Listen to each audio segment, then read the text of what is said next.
Yuk, dukung UFIT TV dengan belanja di UFIT Store.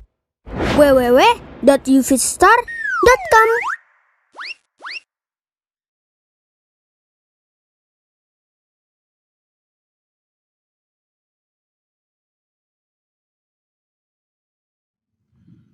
Assalamualaikum warahmatullahi wabarakatuh. Innal hamdalillah nahmaduh wa nasta'inu bihi wa nastaghfiruh wa na'udzu billahi ta'ala min shururi anfusina wa min sayyiati a'malina. May yahdihillah fala mudilla lahu wa may yudlil fala hadiya lahu. Asyhadu an la ilaha illallah wa asyhadu anna Muhammadan 'abduhu wa rasuluh. Amma ba'd. Fa inna asdaqal kalami kitabullah. وخير الهدي هدي محمد صلى الله عليه وسلم وشر الأمور محدثاتها وكل محدثة بدعة وكل بدعة ضلالة وكل ضلالة في النار. أما بعد. إخواني وأخواتي رحمكم الله. عمر ابن الخطاب رضي الله عنه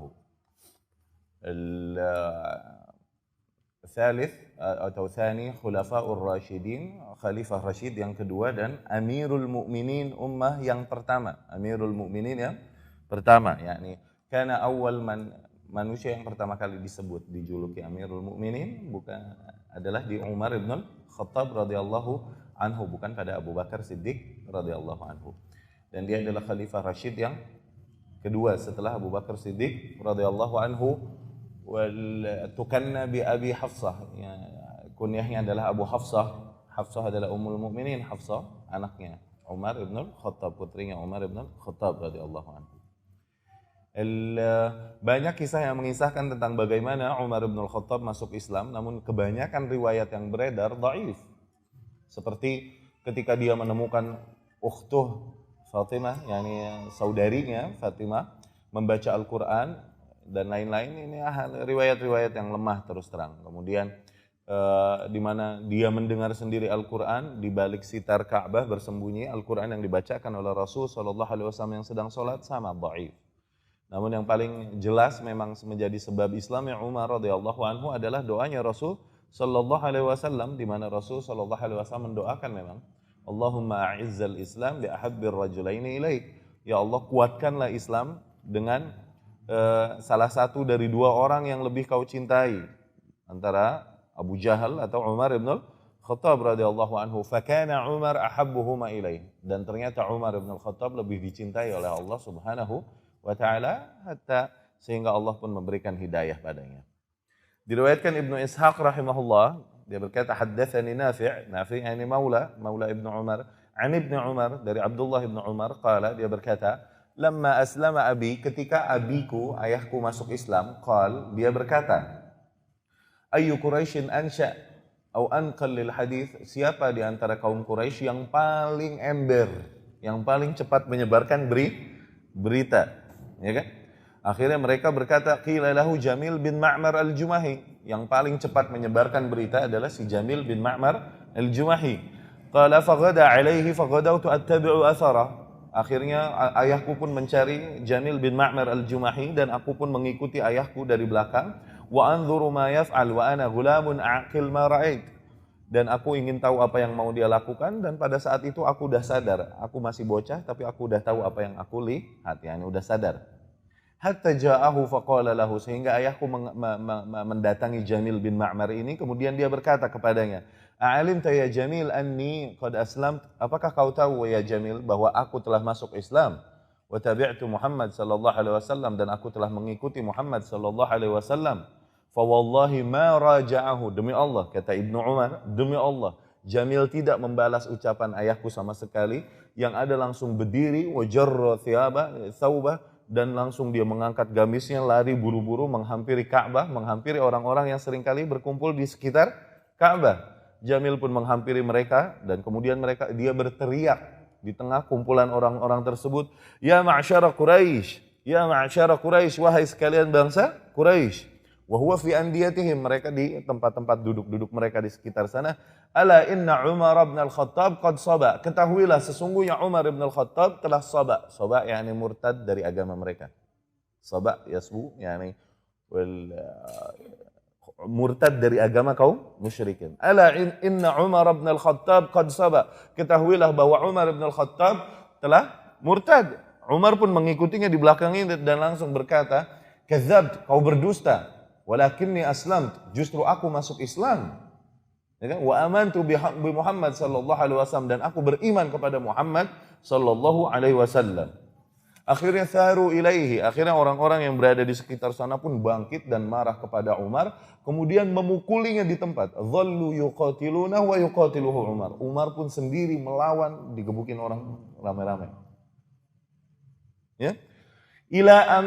Sampai matahari meninggi, sampai siang nih ceritanya, dari pagi mereka berantem. Sampai siang, kemudian sehingga Umar pun radhiyallahu anhu lemah dan terjatuh akhirnya, dan kemudian ketika kaum musyrikin semakin mengepungnya, dia berkata akhirnya kepada mereka, "If'alu ma badalakum." Lakukanlah apapun yang kalian mau lakukan terhadapku. Fa wallahi law kunna 300 rajul, dan demi Allah andai saja kita 300 orang aja yang beriman kepada Muhammad sallallahu alaihi wasallam, laqad taraknaha lakum aw taraktumuha lana. Niscaya kalian akan tinggalkan untuk kami atau kami akan tinggalkan untuk kalian. Maknanya, kalau saja jumlah kaum muslimin yang mengikuti Muhammad sudah 300 orang, niscaya kita akan perang, entah kalian yang pergi meninggalkan Ka'bah atau kita yang pergi meninggalkan Ka'bah. Ya, ternyata intuition, firasat Umar bin Al-Khattab radhiyallahu anhu benar. Peperangan pertama terjadi nanti di Badr, jumlah kaum muslimin 300-an orang, 311-an orang. Ya. Dan ketika mereka memukuli Umar bin Al-Khattab radhiyallahu anhu, tiba-tiba datang seorang tua dari bangsa Quraisy dengan pakaian yang bagus, mendatangi mereka dan berkata, "Madza taf'alun?" Apa yang sedang kalian lakukan? Mereka pun berkata kepada orang tua ini, "Qad saba Umar." Ini Umar bin Al-Khattab udah murtad katanya. Ya. Kemudian ini orang tua berkata, "Famah?" Terus kenapa? Rajulun ikhtara ad-dina li nafsi, seseorang memilih agama untuk dirinya sendiri. Atadhunnuna anna bani Adi yatrukuna sahibahu hakadha? Apakah kalian kira bahwa Bani Adi, yakni kabilahnya Umar, akan membiarkan begitu saja melihat anggotanya dipukuli oleh kalian? Pasti mereka akan membalas nanti. Faka'anna thawban thumma kushit. Kata Ibnu Umar, seolah-olah mereka tadinya seperti baju yang menutupi Umar tiba-tiba hilang. Yani mereka tadinya mengupung Umar bin Al-Khattab radhiyallahu anhu, tiba-tiba mereka semua pergi. Dan setelah hijrah, kata Ibnu Umar bin Al-Khattab, Abdullah, dia bertanya kepada ayahnya, yani beberapa tahun kemudian setelah hijrah, "Ya abati, wahai ayahku, manir rajul ladzi zajaral qaum?" Siapa tuh orang yang waktu itu memperingatkan kaum ketika mereka memukulimu, yani orang yang menyelamatkanmu itu? Rahimahullah, semoga Allah merahmatinya, kata Ibnu Umar radhiyallahu anhu. Kemudian, "Dzaka yabni," Umar berkata, "Itu wahai anakku, Al-As ibn Wa'il." Itu namanya Al-As ibn Wa'il. La rahimahullah, semoga Allah tak merahmatinya, karena dia mati dalam keadaan syirik. Orang mati dalam keadaan syirik tidak boleh lagi kita doakan rahmat. Oke? Orang masih hidup, kita doakan hidayah, rahmat boleh. Tapi udah mati, doakan ampunan, rahmat nggak boleh. Ya, karena apa? Qadarullah udah nggak boleh dibantah. Ya. Dari Ibnu Mas'ud radhiyallahu anhu, dia berkata, Ma kunna naqdir ala an nusalli 'inda al-Ka'bah hatta aslama Umar. Kita tidak pernah bisa sholat di Ka'bah kaum muslim ini sehingga Umar masuk Islam. Ketika dia masuk Islam, yuqatiluhum, dia memerangi kaum musyrikin tersebut hatta shalla 'inda al-Ka'bah, sehingga dia dapat sholat di Ka'bah, wa shallaina ma'ah, dan kita pun dapat sholat bersamanya di Ka'bah. Ya. Begitupun Islamnya Hamzah ibnu Abdul Muttalib, pamannya Rasul sallallahu alaihi wasallam. Dua orang yang disegani karena kekuatannya, ketegasannya di antara bangsa Quraisy, yaitu Umar dan Hamzah, ya radhiyallahu anhum ajma'in. Kemudian hijrahnya Umar bin Al-Khattab radhiyallahu anhu dari Mekah ke Madinah. Diriwayatkan di dalam Asadul Ghabah oleh Ibnu Athir rahimahullah dengan sanadnya dari Ibnu Abbas radhiyallahu anhu. Ibnu Abbas berkata, qala Ali berkata, Ali ibnu Abi Thalib. Ya? Ali bin Abi Thalib berkata, "Ma 'alimtu anna ahadan minal muhajirin hajara illa mukhtafiyan." Aku nih nggak tahu seorang pun di antara kaum muhajirin kecuali pasti mereka berhijrah ngumpet-ngumpet. Ya, yakni takut dicelakain oleh orang-orang musyrikin Quraisy. Makanya mereka hijrah ngumpet-ngumpet. Semuanya begitu. Kata Ali bin Abi Thalib. Illa Umar bin Al-Khattab. Kecuali Umar bin Al-Khattab. Fa innahu lamma hamma bil hijrah. Beda sendiri dia. Ketika dia mau hijrah, taqallada sayfah. Dia bawa pedangnya, wa tanakkaba qusah, dan dia bawa busur panahnya, kemudian dia pegang beberapa anak panah dan dia hampiri orang-orang yang berkumpul di sekitar Ka'bah, dan dia berkata kepada mereka, yakni Umar berkata kepada mereka, ya, Umar berkata kepada mereka, syahatil wujuh la yurghimullahu illa hadhil ma'atish. Ya, ungkapan dalam bahasa Arab yang maknanya celaka kalian, semoga kalian nggak tahu apa-apa maknanya. Ala kulli hal zajr min al-Umar, syahatil wujuh la yurghimullahu illa hadhil ma'atish. Katanya, man arada an tathqulahu ummuh, barang siapa yang mau ibunya kehilangan dia. Au an yu'tamma waladuh, atau barang siapa yang mau anak-anaknya jadi yatim. Au an tarammalat zaujatuh, atau barang siapa yang mau bininya jadi janda. Falyalqani 'inda hadzal wadi, maka agar dia menemuiku di belakang lembah ini. Yani mati. Siapa yang mau mati, temui aku di belakang lembah ini. Dia tungguin, akhirnya dia tungguin orang yang menghampirinya untuk menghalanginya hijrah. Enggak ada yang menghampirinya, kata Ali bin Abi Thalib, kecuali orang-orang yang lemah dari kaum muslimin menghampiri Umar dan meminta tolong lindungi punggung, yakni lindungi belakangku, jangan sampai ada orang Quraisy mengejarku. Umar pun ngasih tahu jalannya ke sono, jangan. Enggak ada yang berani ngejar. Tayyib. Dan tentunya terkenal Umar bin Al-Khattab dengan keimanan yang luar biasa dan ketegasannya yang luar biasa, ya. Sebagaimana banyak diriwayatkan di dalam riwayat-riwayat sahih yang menggambarkan hal itu pada Umar bin Al-Khattab radhiyallahu anhu. Apabila kita melihat sirah Khulafaur Rasyidin, kemudian kita lihat per individu yang ada, okay? Ketegasan yang luar biasa ada pada Umar Ibn Al-Khattab radhiyallahu anhu, sebagaimana kelembutan dan kesabaran yang luar biasa ada pada Utsman Ibn Affan radhiyallahu anhu. Ya, Umar yang lari darinya syaitan dan Utsman yang malu darinya malaikat. Namun kedua sifat ini berkumpul dengan sempurna pada satu individu, Abu Bakar radhiyallahu anhu. Dia bisa lebih tegas daripada Umar dalam beberapa kasus dan dia bisa lebih lembut daripada Utsman dalam beberapa kasus. Ini idealnya Abu Bakar Siddiq radhiyallahu anhu. Gak ada duanya udah kalau itu mas. Ya. Cuman seringkali akhirnya Abu Bakar gak kedengeran sama umat keutamaan-keutamaannya. Para ulama berkata alasannya ini kenapa? Kenapa umat sering mendengar lebih kok fadail, keutamaan dan kehebatan Umar dan lain-lain daripada Abu Bakar sendiri. Karena apa? Karena Abu Bakar yang senantiasa di samping Rasul, ketutupanlah cahayanya dengan cahaya Rasul sallallahu alaihi wasallam, karena dia berada di samping matahari itu. Ya, akhirnya jaranglah umat dengar keutamaan Abu Bakar Siddiq radhiyallahu anhu, kecuali orang-orang yang menuntut ilmu dan memang mendalami hal tersebut. Diriwayatkan Imam Bukhari dan Muslim rahimahullah, juga Imam Ahmad rahimahullah dengan sanadnya dari Abu Hurairah radhiyallahu anhu.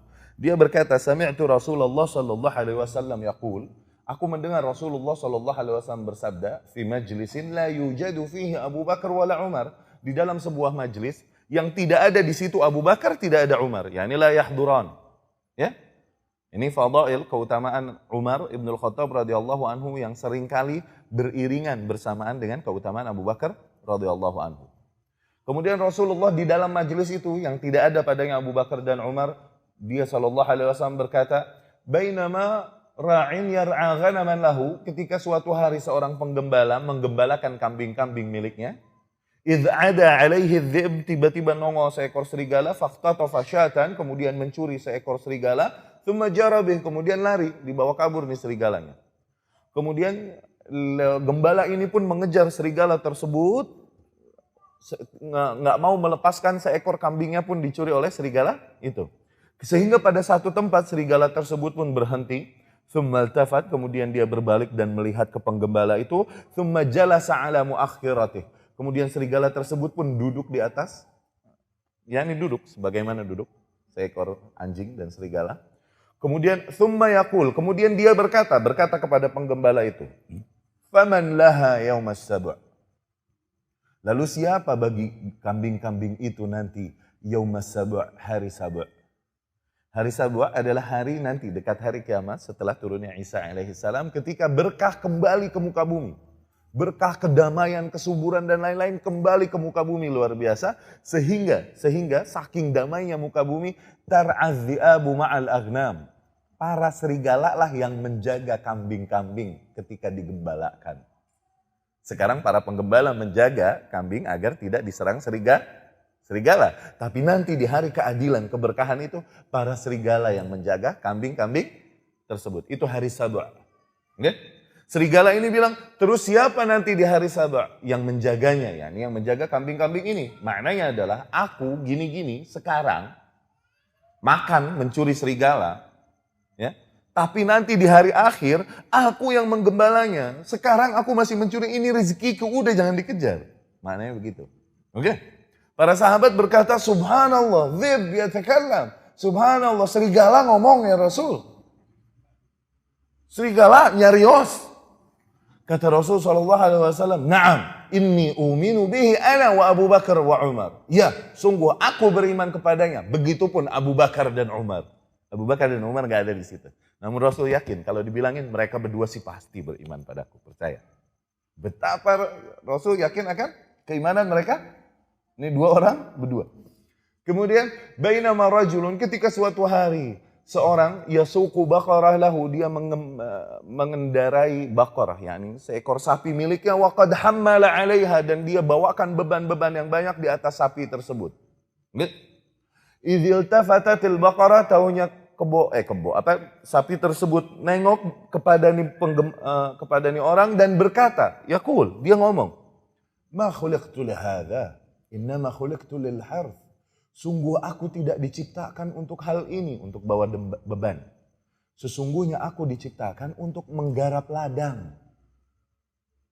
Para sahabat bilang, Subhanallah, baqarah takallam, Subhanallah, sapi ngomong ya Rasul. Rasul pun berkata sallallahu alaihi wasallam, Naam, uminu bihi ana wa Abu Bakar wa Umar. Ya, aku beriman kepadanya. Begitupun Abu Bakar dan Umar. Padahal di majelis tersebut tidak ada Abu Bakar dan Umar. Menjelaskan betapa Rasul sallallahu alaihi wasallam yatma'in, yakin, dan tenang dengan keimanan mereka berdua. Diriwayatkan oleh Imam Bukhari rahimahullah dan juga Imam Ahmad rahimahullah dengan sanadnya dari Abdullah bin Hisham. Dia berkata, kunna ma'an Nabi sallallahu alaihi wasallam wa huwa akhidh bi yadi Umar. Satu hari kita sedang bersama Nabi sallallahu alaihi wasallam dan dia sedang membawa tangannya Umar, yakni menggandeng Umar. Tiba-tiba Umar berkata kepada Rasulullah sallallahu alaihi wasallam, "Ya Rasulullah, la anta ahabbu ilayya min kulli syai'in illa min nafsi." Ya Rasulullah, sungguh engkau lebih aku cintai dari segala hal kecuali dari diriku sendiri. Ya, manusiawi gak? Manusiawi. Kemudian Rasul sallallahu alaihi wasallam berkata, "La ya Umar, hatta akuna ahabba ilaika min kulli syai'in hatta min nafsik." Tidak begitu ya Umar, belum beres kalau begitu. Aku harus lebih kau cintai daripada segala orang, segala hal, bahkan daripada dirimu sendiri. Oh begitu, kata Umar ibn Khattab. Kalau begitu kau lebih aku cintai sekarang ya Rasul sallallahu alaihi wasallam daripada semua orang dan bahkan daripada diriku sendiri. Rasul berkata, "Al-an ya Umar." Itu baru benar ya Umar. Radhiyallahu anhu. Faham maknanya? Ini kesempurnaan iman. Kesempurnaan iman adalah ketika seseorang, manusia, fitrah manusia pasti akan lebih mencintai dirinya sendiri, ya, ya? Makanya ada yang dibilang ego, keakuan. Aku mau yang menang, aku yang untung, aku yang dapat, aku yang enggak. Keakuan itu ada kan? Ego. Cuman ketika seseorang semakin dewasa dan semakin akalnya, ada super ego. Yang egonya dapat ditekan dan dia dapat lebih memajukan kemaslahatan bersama. Nggak terlalu egois, ini super ego, udah bagusan. Oke? Nah demikianlah keimanan. Rasul SAW berkata, "La yu'minu ahadukum hatta yuhibba li akhihi ma yuhibbu li nafsi." Belum sempurna keimanan salah seorang di antara kalian sehingga dia mencintai untuk saudaranya apa-apa yang dia cintai untuk dirinya. Syuf. Maknanya kalau kau inginkan kenikmatan-kenikmatan itu untuk dirimu, sebesar itu pula keinginanmu agar kenikmatan-kenikmatan itu didapatkan oleh saudaramu. Ya, akhirnya egois ini pecah oleh syariat Islam, dipecahkan oleh syariat Islam.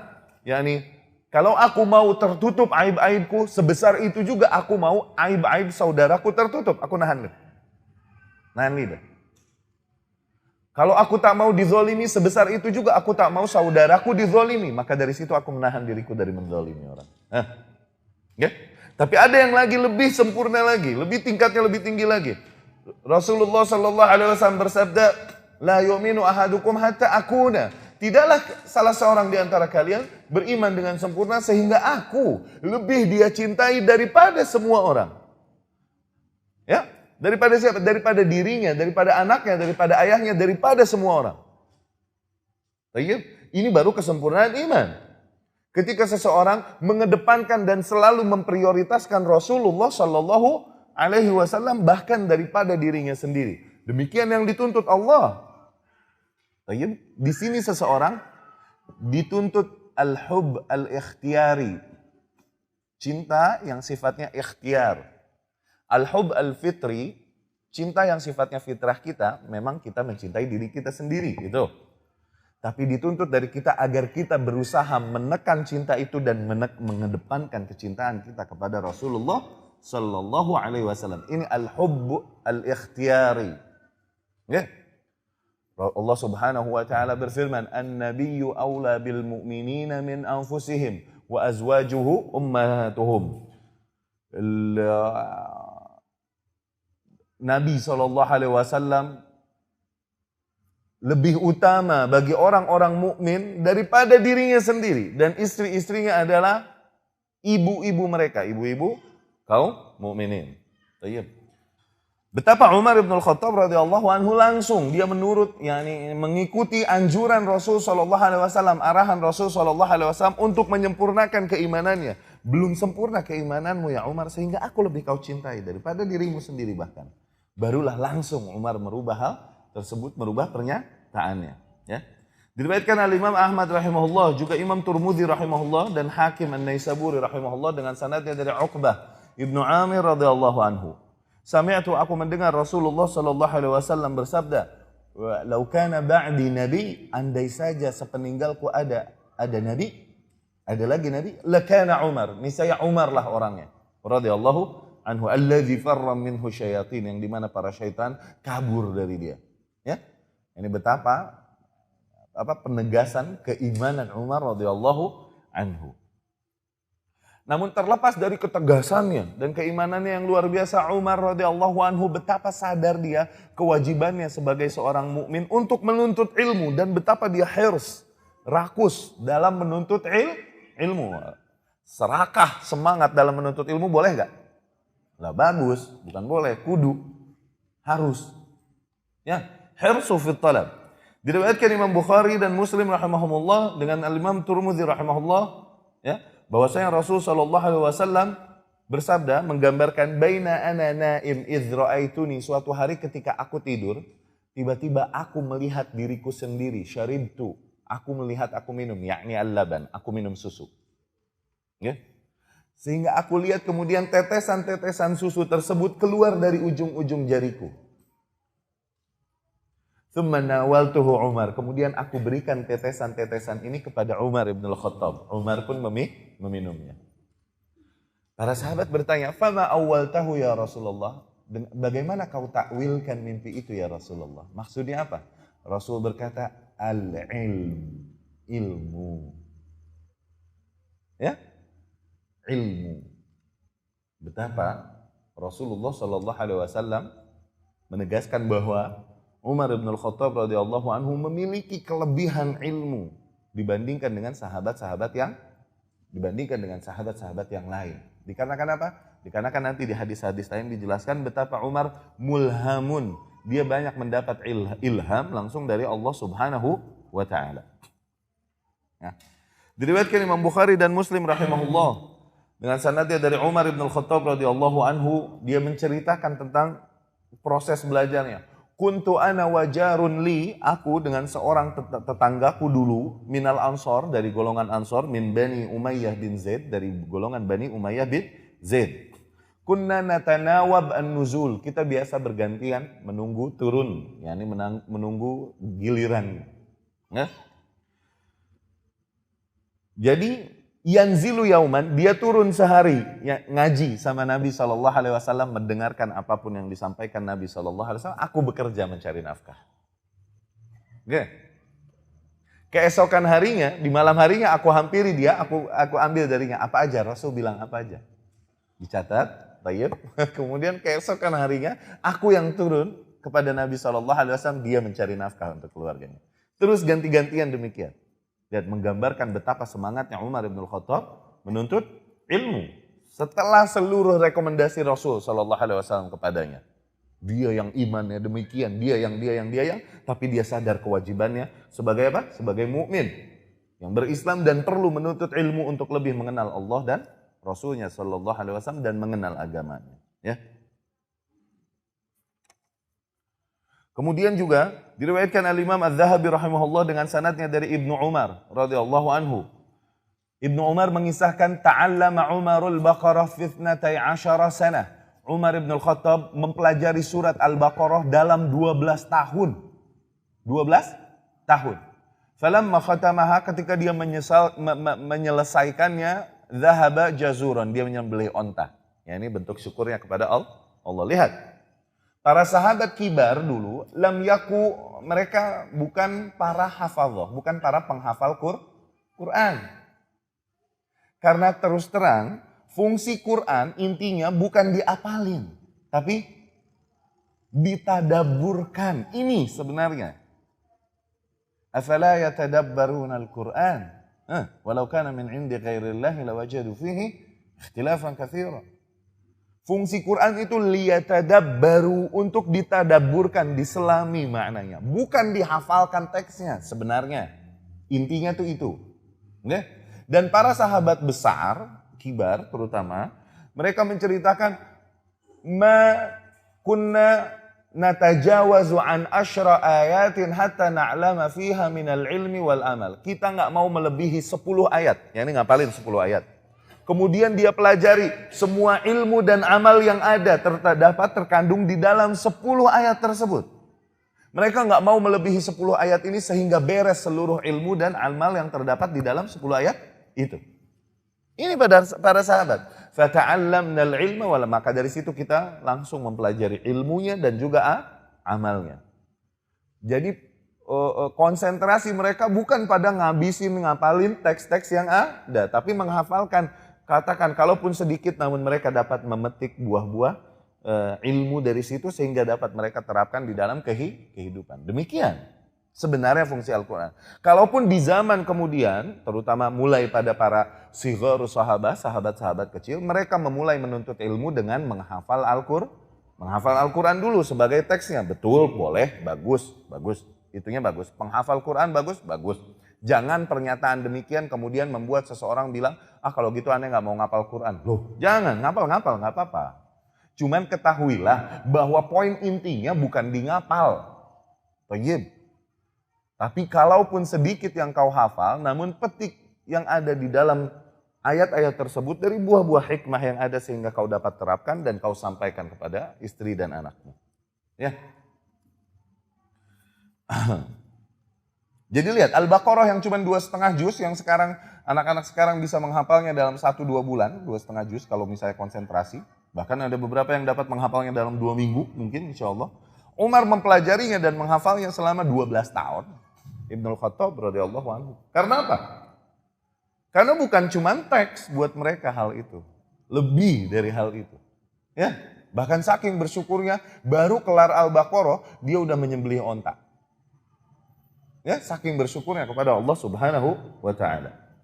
Dan kemudian dia memberikan wasiat yang ghali, wasiat yang sangat mahal bagi para penuntut ilmu. Di salah satu wasiatnya adalah ta'allamu qabla an tasudu. Ta'allamu qabla an tasudu. Banyak-banyaklah belajar sebelum kalian tasudu, yakni sebelum kalian sampai kepada sebuah posisi yang dimuliakan. Jadi sayyid. Banyak-banyaklah belajar sebelum kalian mencapai sebuah posisi yang menyibukkan. Ya? Baik. Kita lihat di sini ada syarah dari para ulama rahimahumullah. Dari pernyataan Umar ibn al-Khattab ini radhiyallahu anhu, di sanad lain dibilang tafaqahu, fahamilah agama. Al-fiqhu artinya al-faham. Fikih ini artinya faham. Tafaqahu yakni fahamilah agama dengan baik. Ya. Qabla an tasudu, sebelum kau menjadi besar, Al-Imam Bukhari rahimahullah meriwayatkan hadis ini tapi muallak. Kemudian dia tambahkan qabla an tasudu wa ba'da an tasudu, dan juga setelah kau mencapai posisi penting. Ini tambahan Imam Bukhari, ziyadahnya Imam Bukhari bagi pernyataan Umar ibn Khattab radhiyallahu anhu. Maksudnya adalah apa? Maksudnya dikarenakan para sahabat, Ibnu Hajar rahimahullah berkata, para sahabat ini mereka masuk Islam ketika, para sahabat yang besar terutama, mereka masuk Islam di masa tua mereka banyaknya. Ya, mereka masuk Islam di masa tua mereka, sehingga kalaupun masih tua mereka masih semangat belajar. Kenapa? Baru mengenalnya. Dan terlepas dari itu mereka faham bahwa kewajiban mereka untuk mengenal Allah, Rasulnya dan agamanya lebih baik. Mau tua mau muda. Ya. Dan dikarenakan kenapa Umar berkata demikian, seringkali posisi yang didapatkan oleh seseorang menyibukkan dirinya akhirnya dari menuntut ilmu. Ya. Maka dari situ sebelum kau mencapai posisi yang menyibukkanmu, fahami dulu tentang agama dengan baik. Sehingga kau ketika mencapai posisi tersebut, kau tahu apa yang harus dilakukan, kau tahu apa yang salah, kau tahu apa yang benar. Kenapa? Kau sudah banyak belajar sebelumnya. Dan juga maksud Umar adalah, jangan sampai kau berhenti menuntut ilmu dan belajar, kalaupun kau sudah sampai posisi itu. Radhiyallahu anhu. Ini yang terjadi keliru kan? Anak-anak yang baru belajar sekarang ini itu terus langsung mau sibuk jadi panitia, IO. Tapi tidak kita temukan mereka pada kajian rutin yang baca kitab. Ini penyakit anak-anak sekarang. Baru belajar sedikit, akhirnya apa? Banyaklah kekeliruan yang terjadi, yang dilakukan. Akhirnya ustadz ini yang ditarbiyah oleh IO-nya ini. Dibujuk, diatur oleh IO-nya tersebut. Mereka nggak tahu salah dan benar nih IO-nya. Kenapa ya? Nggak belajar. Baru belajar dikit, kemudian langsung jadi sibuk panitia dan bikin kajian. Tapi tidak kita temukan mereka membawa kitab mengaji di kajian rutin. Ilmu di kajian rutin, awas. Kajian begini nih, tabligh akbar, ini basa-basi ya akhi. Oke? Dan sifatnya cuma tazkiyah nafas. Tapi ilmu yang memang benar-benar ilmu sebagai kerangka ilmu, bukan kulit ilmu, hanya akan kau dapatkan di kajian-kajian rutin. Hadiri itu. Bawa buku. Kalaupun mungkin kau tak dapat memahami apa-apa, namun langkah kakimu membawa buku, ini lebih pahala bagimu daripada orang yang datang nyender. Ya? Dan fahami kewajiban setiap orang, sebesar apapun dia, umurnya, posisinya di antara masyarakat. Kewajiban dia adalah untuk belajar agama. Belajar. Bukan kemudian mau diagungkan di antara para penuntut ilmu, namun dia tak memiliki ilmu sama sekali. Salah, awas. Ini yang keliru sekarang nih. Akhirnya jadilah ngaji-ngaji demikian bukan lagi sebagai proses menuntut ilmu. Tapi karena apa? Karena tren yang beredar. Memang kebetulan para pejabat, para artis sekarang pada ngaji. Ini yang terjadi kan? Iya gak?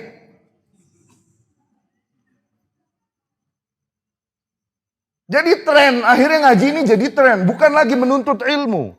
Sehingga tidak tahu mana salah, mana benar, mana musibah, mana anugerah. Hal-hal yang sifatnya musibah dikatakan alhamdulillah. Padahal musibah yang harusnya innalillahi wa inna ilaihi rajiun. Kenapa sibuk?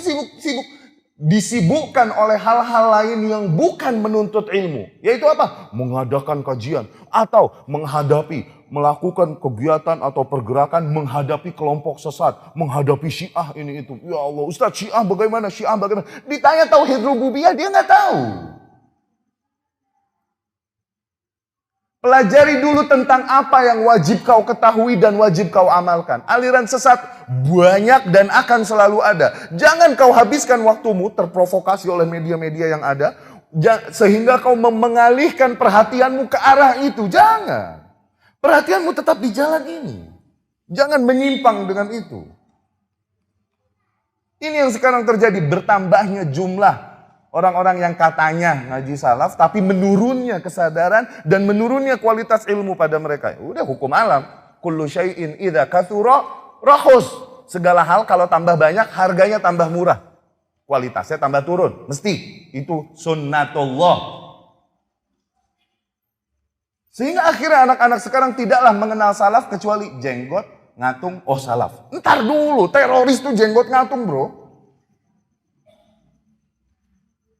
Ntar dulu, salaf ini bukan cuma nggak maulidan. Jenggot, ngatung, bukan cuma itu. Ntar dulu. Ini konsep yang syumul. Yang meliputi banyak aspek kehidupan. Bagaimana kita menyikapi pemerintah. Bagaimana kita menyikapi golongan sesat. Bagaimana kita menyikapi diri sebagai penuntut ilmu. Kewajiban penuntut ilmu. Itu. Ya, kembali ke jalur ini. Kembali ke jalur yang difahami kewajiban kita sebagai penuntut ilmu. Baca Hilyah Talibul Ilm. Hilyah penuntut ilmu karya Syekh Utsaimin rahimahullah, banyak terjemahannya. Wallahu alam nama terjemahannya apa Anda nggak tahu. Cuman banyak katanya, udah banyak terjemahannya. Baca kitab itu, minta kepada ustadz-ustadz yang ada di sini, ustadz ngaji kitab ini yuk. Ayo, pelajari, fahami hal itu. Ya, jangan kira kalian telah menjadi seorang salafi hanya karena kalau ada tablik akbar hadir. Enggak, ntar dulu ente datang nyender. Kalau nggak tidur, kagak bawa buku, kagak bawa apa. Belum salafi. Jangan kira kalian salafi bahwa hanya karena jenggot ente udah seubin. Belum. Ntar dulu. Apa jilbab ente udah ngengser. Ntar dulu. Salafi nggak begitu doang bro. Ya. Tayyib, pelajari benar tentang agama ini. Fahami hakikatnya. Jangan kulitnya doang. Ya.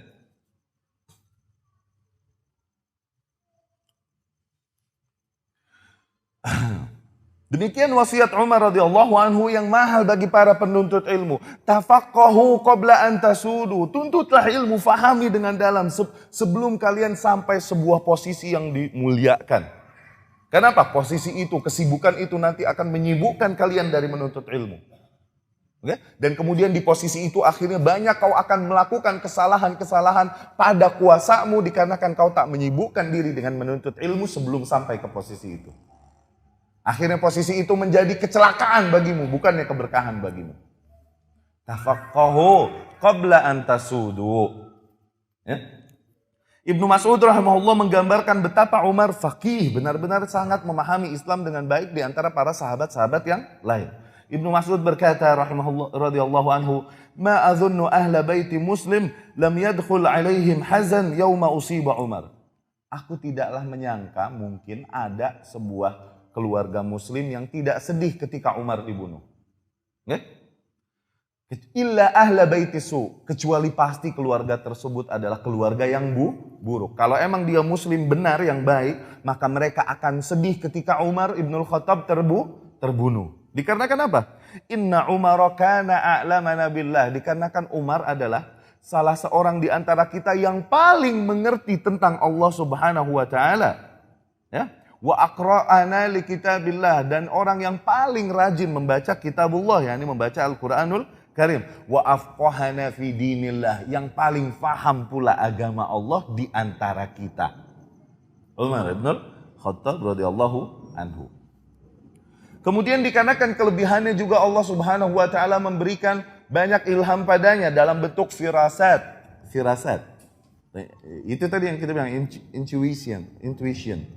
Firasat ini dapat dicapai oleh seseorang ketika dia sampai dengan keimanan, keikhlasan yang tinggi, kemudian juga dengan keilmuan dan pengetahuan yang luas sampai seseorang pada titik ini, di mana bukan ngeramal, cuman bisa ketebak olehnya, dia akan tahu apa yang akan terjadi atau bagaimana tentang seseorang hanya dengan melihat alamat, tanda-tanda. Oke? Firasat namanya. Ini yang jago, kalau di kesini-sininya di antara imam nanti yang jago firasat ini Al-Imam Asy-Syafi'i rahimahullah.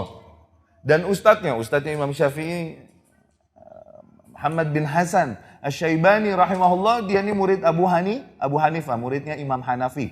Murid Imam Hanafi itu ada dua yang menyebarkan mazhabnya. Ada namanya Abu Yusuf dan Muhammad bin Hasan Asy-Syaibani.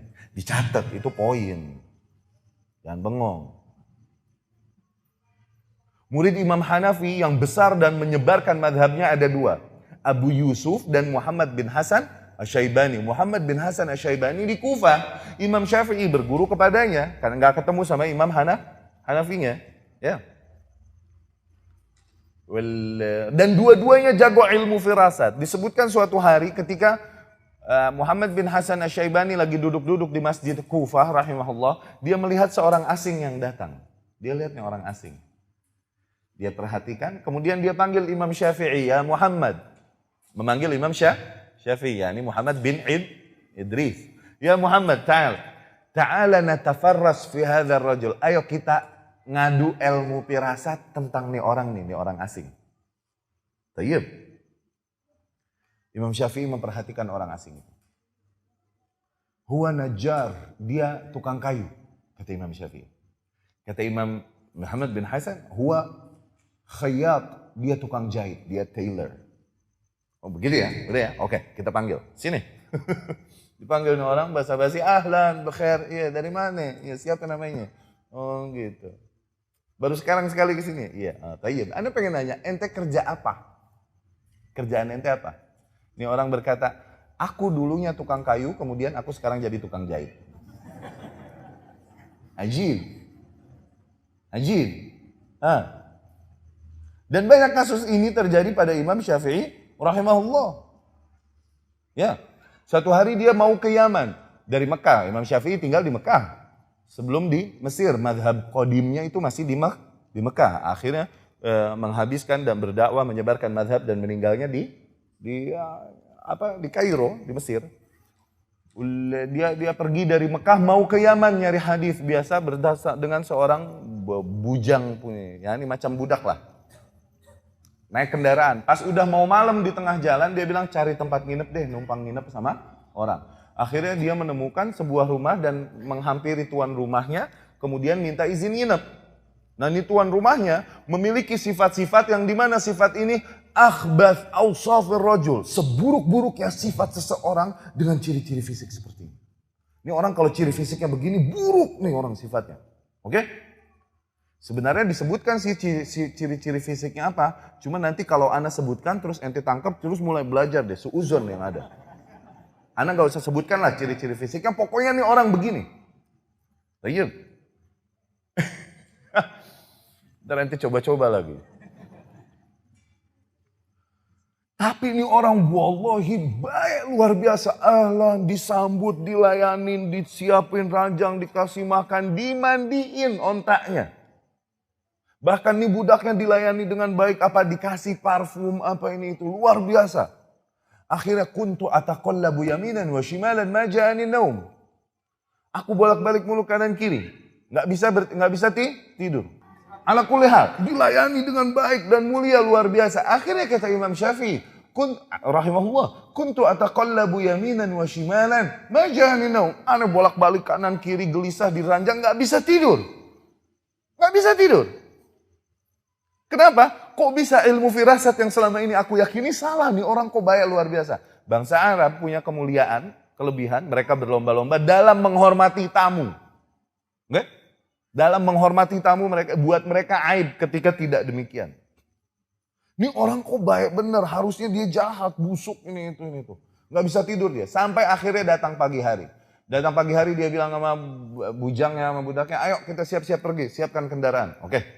Pas dia siap-siap pergi, nih Imam Syafi'i berkata kepada sahibul bait, tuan rumah ini, "Idza ji'tal Makkah, kalau kau mampir ke Mekah, wa mararta bi Dhituwa, kemudian kau lewat daerah namanya Dhituwa, fas'al an Muhammad bin Idris, cari yang namanya Muhammad bin Idris, itu aku, yakni aku akan balas your hospitality, keramah tamahanmu dan pelayanan."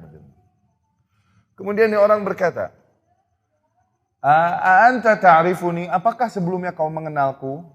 "Tidak." "Apakah ayahmu mengenal ayahku?" Tidak. Apakah kabilah ayahku berada di bawah naungan kabilah ayahmu? Maula? Tidak juga. Apakah ayahku punya hutang kepada ayahmu?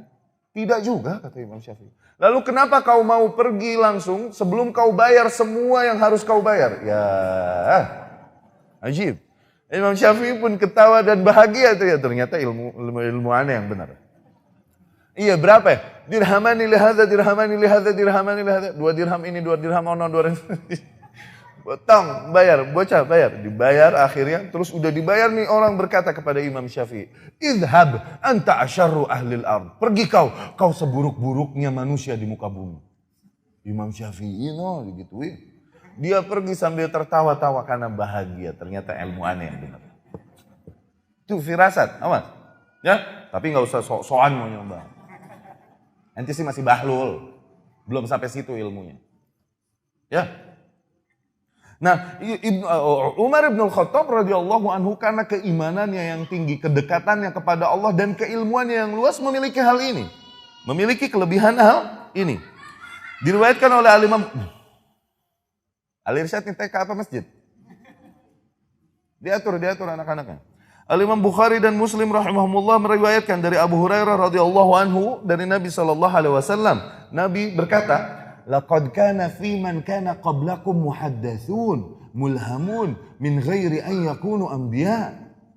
Dulu pada kaum terdahulu sebelum kalian terdapat manusia-manusia yang muhaddats, yakni diajak bicara langsung oleh Allah. Mulhamun, didapat ilham, dibagi ilham langsung. Min ghairi an yakunu anbiya, padahal mereka bukan nabi, namun langsung Allah berikan ilham kepada mereka. Dulu banyak, kata Rasul. Wa in kanat fi ummati, apabila ada orang begitu di umatku, Umar bin Al-Khattab radhiyallahu anhu. Ajib. Lihat. Diriwayatkan oleh Imam Ahmad dan Tirmidzi rahimahumullah dengan sanadnya dari Ibnu Umar radhiyallahu anhu, dari Abdullah Ibnu Umar, bahwasanya Nabi SAW berkata, Innallaha ta'ala ja'alal haqqa ala lisani Umar wa qalbih. Sesungguhnya Allah subhanahu wa ta'ala menjadikan hak di lisannya Umar dan di dalam hatinya. Ya, tazkiyah. Wallahi tazkiyah dari Rasul sallallahu alaihi wasallam. Allah mengalirkan yang hak melalui hati dan lisan Umar radhiyallahu anhu. Maka dari situ Nabi SAW mewasiatkan kita untuk mengikutinya dan Abu Bakar sepeninggalnya. Ya, di mana Nabi SAW berkata, Inilah adri ma muddah baqa'i fikum. Aku nggak tahu berapa lama lagi aku akan berada bersama kalian. Ya, tapi nanti ketika aku tiada, maka datangilah, faqtadu, maka ikutilah billadzaini min ba'di. Ikutilah 2 orang yang akan datang sepeninggalku, yaitu Abu Bakar dan Umar radhiyallahu anhum. Terlihat betapa Umar memiliki firasat dan ilham yang luar biasa dari Allah. Ketika dalam banyak kasus Umar memberikan usulan yang kemudian turun ayat membenarkan hal itu. Ya, turun ayat membenarkan usulan Umar bin Khattab radhiyallahu anhu. Diriwayatkan oleh Imam Bukhari rahimahullah dan Imam Ahmad rahimahullah dengan sanadnya dari Anas Ibnu Malik radhiyallahu anhu dari Umar Ibnu Khattab radhiyallahu anhu. Umar berkata, "Wafaqtu Rabbi fi thalath." Aku sesuai usulku dengan Allah 3 kali. Dalam 3 kasus. 3 kasus ini enggak terbatas, ada kasus-kasus lain nanti. Ya, wafaqtu Rabbi fi thalath. Qultu ya Rasulullah, satunya. Aku berkata, ya Rasulullah, lau ittakhadna min maqami Ibrahim musalla. Ya Rasulullah, andai saja kita jadikan makamnya Ibrahim, makam ini bukan kuburan loh. Makam Ibrahim yang dekat Ka'bah, bukan kuburan. Andai saja kita jadikan di makamnya Ibrahim sebagai tempat salat. Ya. Kemudian turun ayat enggak lama setelah itu Allah berkata, Allah berfirman, "Wattakhidhu min maqami Ibrahim musalla." Dan jadikanlah dari makam Ibrahim musalla, tempat salat. Ajib. Kemudian aku pun berkata, di kasus ayat hijab yani. Ya Rasulullah, "Lau amarta nisa'aka ayyahtajibna, fa innahu yarahunna al-barr wal fajir." Ya Rasulullah, andai saja kau perintahkan istri-istrimu untuk berhijab, yakni bercadar lengkap, full, ditutupi hijab. Dikarenakan apa? Orang yang buruk dan orang yang baik dapat melihat kepadanya. Yani mereka suci, jangan begitu. Biarkan tertutup. Akhirnya turun ayat Allah Subhanahu wa taala yang membenarkan usulan Umar Ibn Khattab radhiyallahu anhu. Allah Subhanahu wa taala berfirman, "Wa idza sa'altumuhunna mata'an fas'aluhunna min wara'i hijab." Dan apabila kalian ada perlu sesuatu kepada para ummahatul mukminin, maka berbicara atau mintalah kepada mereka dari balik hijab. Nggak boleh lihat langsung. Luar biasa nggak? Kemudian yang terakhir, ketika Rasul SAW marah dan menghijrahi istri-istrinya, ketika mereka semua mengeluh, kompakan mengeluh kepada Rasul SAW, minta tambahan nafkah. Oke? Rasul pun marah dan menjauhi mereka semua, menghijrahi mereka semua. Rasul benar nggak mau menghampiri mereka sebulan. Ya. Nah, Umar bin Khattab radhiyallahu anhu yang marah karena membela Rasul, karena sayangnya kepada Rasul SAW, dia marahi termasuk putrinya, yaitu Hafsah yang menjadi istri Rasul SAW. Dia marahi dan dia marahi semua istri-istri Rasul SAW dan dia berkata, Umar berkata, asa rabbuhu an intallaqakunna an yubdilahu azwajan khairan min kunna. Semoga saja Allah Subhanahu wa taala apabila dia, yakni Muhammad sallallahu alaihi wasallam, mentalak kalian semua, semoga Allah akan memberikan kepadanya istri yang lebih baik daripada kalian. Begituin sama Umar. Beneran turun ayat Allah Subhanahu wa taala di surat Tahrim. Allah Subhanahu wa taala berfirman, mirip redaksinya sama kalamnya Umar. Asa rabbuhu in tallaqakunna ayyubdilahu azwajan khairan min kunna. Bisa jadi apabila dia Muhammad mentalak kalian, Allah akan memberikan kepada Muhammad istri-istri yang jauh lebih baik daripada kalian. Ya, ajib. Ya. Bahkan banyak di kasus lain. Misalnya di qadhiyah Usara Badr, tawanan perang Badr. Ya. Rasul SAW dan kaum muslimin menang, kemudian mentawan orang-orang kaum musyrikin Badr. Oke. Nah, kasus ini diriwayatkan Imam Muslim rahimahullah dengan sanadnya dari Ibnu Abbas radhiyallahu anhu dari Umar Ibn Khattab, bahwasanya Nabi SAW berkata kepada Abu Bakar dan kepadaku, kepada Umar, ma tarawna fi hadhil usara? Apa menurut kalian yang harus kita lakukan kepada para sandera ini? Oke? Rasul bertanya kepada Abu Bakar. Abu Bakar bilang, ya Rasulullah, mereka ini masih sepupu, masih kerabat kita dan lain-lain. Bebaskanlah. Semoga nanti ke depan Allah akan beri hidayah pada mereka. Iya. Oke? Oh begitu Abu Bakar? Iya. Kemudian Rasul bertanya kepada Umar, apa pendapatmu ya Umar tentang tawanan-tawanan ini? Enggak begitu ya Rasul. Ara antudriba unuqahum. Aku lihat kau lebih baik penggal leher-leher mereka. Umar. Mereka sonadidul musyrikin. Mereka adalah pentolan-pentolan kaum musyrikin. Yang menyerang kita, yang menyakiti kita dan kaum muslimin. Di kasus ini, kasus ini, kasus ini. Maka lebih baik kau perintahkan aku untuk bunuh si fulan. Kau perintahkan Ali untuk bunuh dia. Ali bunuh Uqbah ibn Abi Mu'aid. Dan kemudian dan lain-lain. Tapi ternyata Rasul condong ke pendapatnya Abu Bakar. Jadi bebaskan tawanan, tapi terima tebusan. 4.000 kalau nggak salah. Terima tebusan dan bebaskan. Semoga tebusan ini nanti menjadi kekuatan bagi pasukan kaum muslimin. Akhirnya, keesokan harinya, falamma kana minal ghad, aku datangi Rasul, ternyata dia Rasul SAW dengan Abu Bakar yabkian, lagi nangis-nangis. Aku pun menghampiri mereka, mimma tabkian, dari apa kalian berdua menangis? Ceritakan padaku.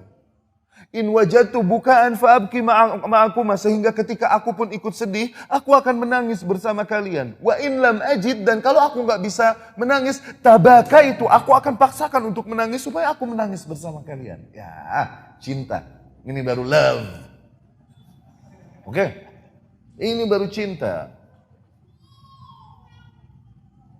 Akhirnya Rasulullah SAW berkata, uridu alayya yakni Allah Subhanahu wa taala menampakkan kepada Rasul sallallahu alaihi wasallam azab yang akan ditimpakannya kepada para sahabatnya dikarenakan mereka menerima tebusan dari para tawanan kaum musyrikin. Tuh, yakni Allah membenarkan usulannya Umar ibn Khattab radhiyallahu. Ajib gak? Ya. Kemudian diriwayatkan di Tarikh Al-Khulafa dan juga Al-Isabah dengan sanadnya dari Yahya ibn Sa'id rahimahumullah, ya, kisah tentang keluarga yang terbakar, menggambarkan betapa firasat Umar yang luar biasa. Perhatikan kasus ini. Sesungguhnya Umar ibn Khattab berkata kepada seseorang asing baru datang nih, berarti ke Madinah. Masmuk, siapa namamu? Namaku Jamroh. Jamroh artinya apa? Bara api yang menyala. Oke? Namaku Jamroh. Oh gitu. Ibnu Man, anaknya siapa? Ibnu Syihab. Syihab artinya apa? Bola api yang dilemparkan, Syihab. Ini orang segala hal yang yang berkaitan dengan dia, berkaitannya dengan api. Serem nih orang.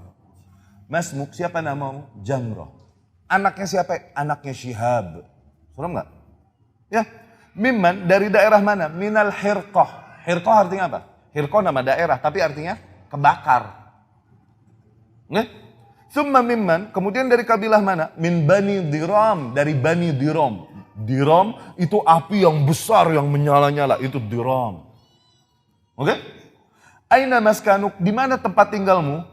Al-Hir di daerah, Al-Har di daerah Har. Har yani hot. Tayyib.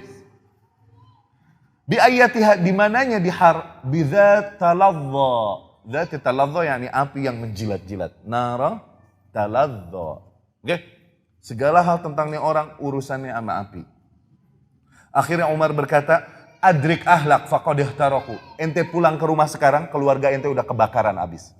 Dia pulang ke rumah, ya Allah, rumahnya dan keluarganya udah kebakar. Ajib. Kebakar beneran. Ketebak sama Umar bin Al-Khattab. Kemudian di kasus di Siyar A'lam An-Nubala dan Tahdzibut Tahdzib dari Syarhabil, Al-Aswad Al-Anasi dari Syarhabil rahimahullah meriwayatkan Al-Aswad Al-Anasi tanabba' fil Yaman. Tanabba' yakni ngaku, muncul dan ngaku nabi. Al-Aswad Al-Anasi ini para pengaku nabi, ya, setelah meninggalnya Rasul sallallahu alaihi wasallam. Musailimah Al-Kadzdzab, ya. Nah, Al-Aswad Al-Anasi nongol di Yaman dan membentuk pasukan di Yaman. Dia ngaku nabi. Kemudian ja'u ila Abi Muslim. Abu Muslim Al-Khawlani ini muslim yang berislam pada masa Rasul tapi nggak pernah ketemu Rasul sallallahu alaihi wasallam. Abu Muslim Al-Khawlani. Mereka pun mendatangi Abu Muslim Al-Khawlani, diajak untuk ngikut sama Al-Aswad Al-Anasi. Dia menolak. Akhirnya dinyalakan api yang besar luar biasa. Abu Muslim Al-Khawlani pun dilempar ke situ. Dibakar hidup-hidup. Tapi ternyata api itu tidak berefek sedikit pun pada Al-Aswad Al-Anasi. Ya. Nanti tahu nggak nih, Muslim nih bukan superhero, bukan Spiderman, bukan Superman, bukan beneran Muslim. Nggak berefek sama dia. Akhirnya para sahabatnya Aswad Al-Anasi berkata, kalau kau biarkan dia di Yaman, niscaya dia akan memberantakan pasukanmu, yakni bikin mereka insaf sehingga mereka meninggal. Mendingan kau usir dia. Fanafahu, akhirnya diusir, dikasih kendaraan, suruh pergi dari Yaman. Pergilah dia, perginya kemana? Madinah. Datanglah dia ke Madinah, anakha rahilatah, ke masjid datang, dia langsung parkirin kendaraannya. Dari awal datang Umar udah ngeliatin, Ibnu Khattab radhiyallahu anhu. Oh, ini orang. Dihampiri, pas Umar mau nanya, ternyata dia lagi sholat dalam masjid. Umar pun menunggu. Setelah sholat dihampiri oleh Umar. Dari mana kau datang? Ya? Dari Yaman. Ya? Dari mana kau datang? Dari Yaman. Oh, dari Yaman. Mahalu ar-rajul. Bagaimana tentang kabar seseorang yang dibakar oleh si Al-Aswad Al-Anasi itu? Bagaimana tentang kabar seseorang yang dibakar oleh Al-Aswad Al-Anasi itu, ya. Kemudian dia menjawab, nih orang Abu Muslim menjawab, itu Abdullah ibn Thawb namanya. Itu orang yang dibakar namanya Abdullah ibn Thawb. Dan alhamdulillah selamat. Oh begitu. Kemudian Umar berkata, unsyiduka billah, ana tuntut sumpah ente. Itu orangnya ente bukan? Kemudian Abu Muslim Al-Khawlani berkata, iya itu aku Abdullah ibn Thawb. Umar pun memeluknya dengan hangat dan membawanya langsung kepada Abu Bakar radhiyallahu anhu yang ketika itu jadi khalifah. Dan duduk bersama Abu Bakar dan Umar berkata, Alhamdulillah aku belum diwafatkan oleh Allah sampai melihat seseorang yang terjadi padanya karamah sebagaimana mukjizat yang terjadi pada Ibrahim alaihissalam. Ya. Tapi ini sanad terus terang mursal, syarhabil yursil, ya, mursal, ada inqita', namun lil ibrah.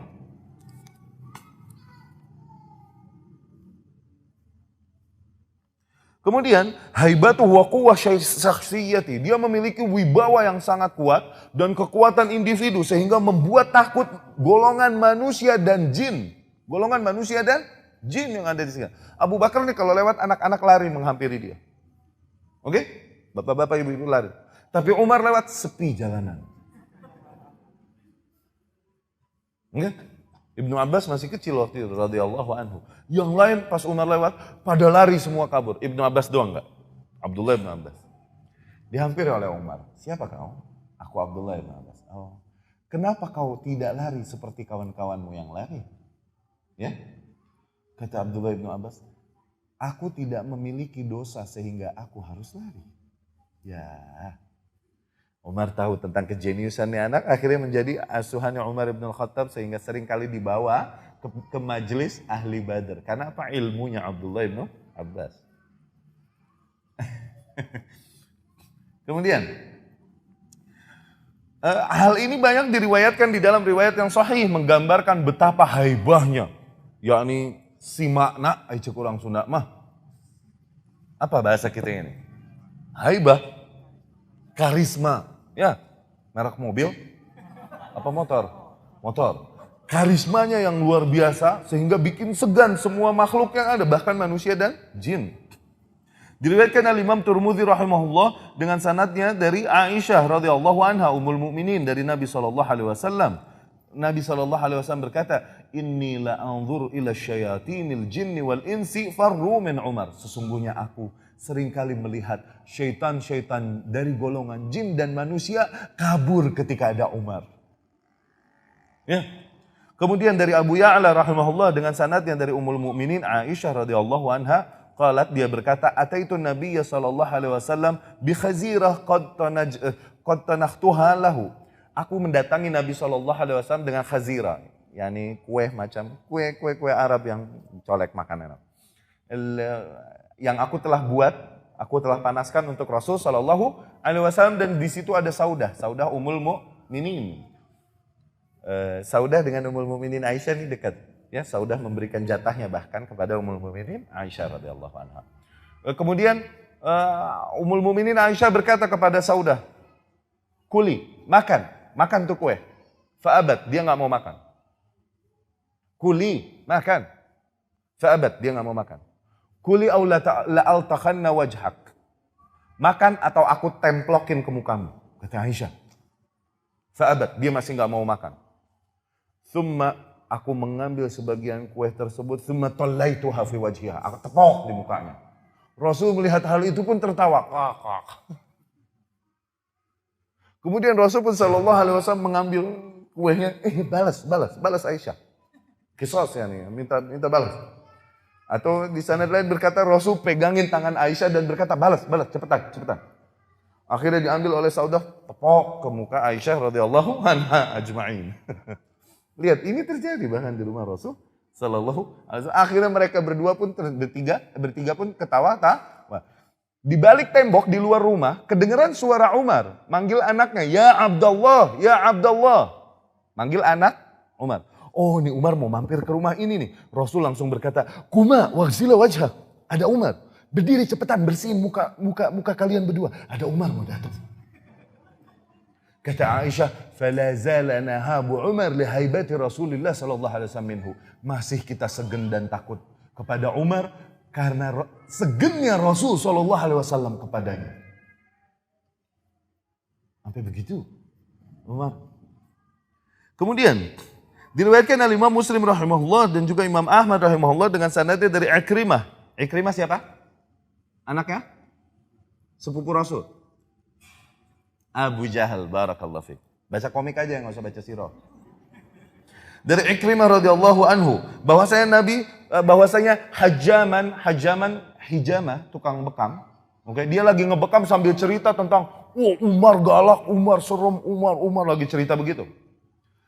Fa'idha bi Umar tanahtah, taunya kedengeran suara Umar ngedaham. Kemudian fazi', dia kaget, ketakutan, thumma ahdath, taunya dia kencing di celana. Bala ala thawbi. Ya Allah, Umar mendengar hal itu nggak tega, kesian, akhirnya dibagi, udah kasih 40 dirham, pulang. Sampai begitu. Bahkan di kasus lain, imra'ah kanat hamilah, wanita lagi hamil. Kemudian arsala Umarun ilaiha, Umar ada perlu dan mengutus seseorang kepadanya. Ketika dikatakan ada utusan Umar yang datang kepadamu, kaget dia, ketakutan, keguguran. Akhirnya dia mesti membayar diat qatal ghairul amd. Diat pembunuhan tidak sengaja. Ya kan, pembunuhan ada pembunuhan sengaja, pembunuhan tidak sengaja, ada pembunuhan shibhul amd, mirip sengaja. Sengaja dengan alat yang membunuh. Oke? Tidak sengaja dengan alat yang tidak membunuh atau kecelakaan. Ya? Anda pukul seseorang di muka dengan tangan kosong, qadarullah jatuh, kejedot kepalanya ke batu, mati. Tuh. Shibhul amd, mirip sengaja. Ada qatlul khata', ada pembunuhan yang tidak sengaja, kecelakaan, mobil dan lain-lain. Nah, akhirnya Umar membayar diat pembunuhan yang tidak sengaja kepada janin tersebut. Ya. Diriwayatkan Imam Bukhari dan Muslim rahimahumullah dengan sanadnya dari Sa'ad bin Abi Waqqas radhiyallahu anhu. Rasul sallallahu alaihi wasallam satu hari ma'aniswah bersama para wanita-wanita dari golongan sahabat. Wanita-wanita dari golongan sahabat. Yani waktu untuk wanita bertanya, kajian wanita, pengajian wanita.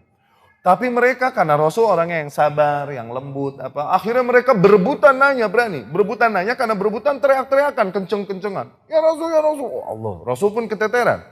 Taunya ada yang ngetok pintu.